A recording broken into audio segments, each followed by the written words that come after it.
Le moulin Huybert est la partie du nord de Boulogne où se trouvait autrefois un moulin à eau. Ce moulin était alimenté par le ruisseau venant de Terlingtin au nord et celui venant du plateau du Chemin Vert au sud. Il semble qu'au XVIIIe siècle, un petit fort y ait été construit. Au début du XIXe siècle, durant le camp de Boulogne, l'armée napoléonienne installe au moulin Huybert une batterie de canons. Beaucoup de noms contenant un W et jugés un peu trop anglo-saxons ont été quelque peu francisés. C'est pour cela que le moulin Huybert est noté moulin Hubert sur la carte. La batterie de canons était orientée vers les navires anglais et participait à défendre la côte boulonnaise que l'on appelait à l'époque la côte de fer. Le 16 août 1804 a lieu à Boulogne-sur-Mer, dans le vallon de Terlingtin, la grandiose remise de Légion d'honneur par Napoléon Bonaparte. Au milieu du XIXe siècle, en 1854, la route reliant Boulogne à Wimereux est construite par les troupes du génie sur ordre de Napoléon III. Il est probable que le fort du moulin Huybert ait été restauré ou reconstruit plus tard, entre 1860 et 1880. En 1892, la frontière entre Boulogne et 8000 se situe au niveau du moulin Huybert, juste au nord de la batterie du fort du même nom. Pendant la Première Guerre mondiale, le fort est utilisé par les militaires français. Pendant la Seconde Guerre mondiale, les Allemands installent un point d'appui fortifié.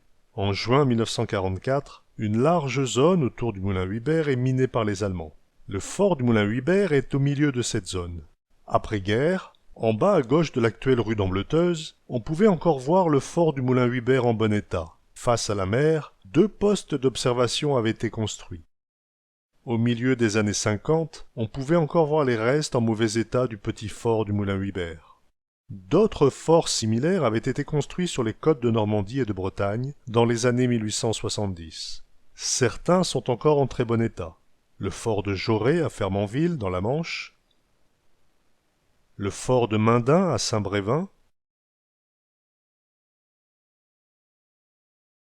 et le fort Villers-Martin à Saint-Nazaire.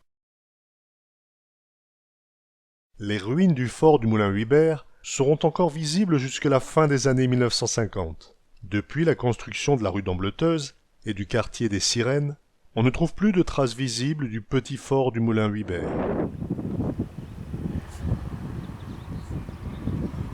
Il reste une petite construction en ciment qui servit probablement de soute à munitions.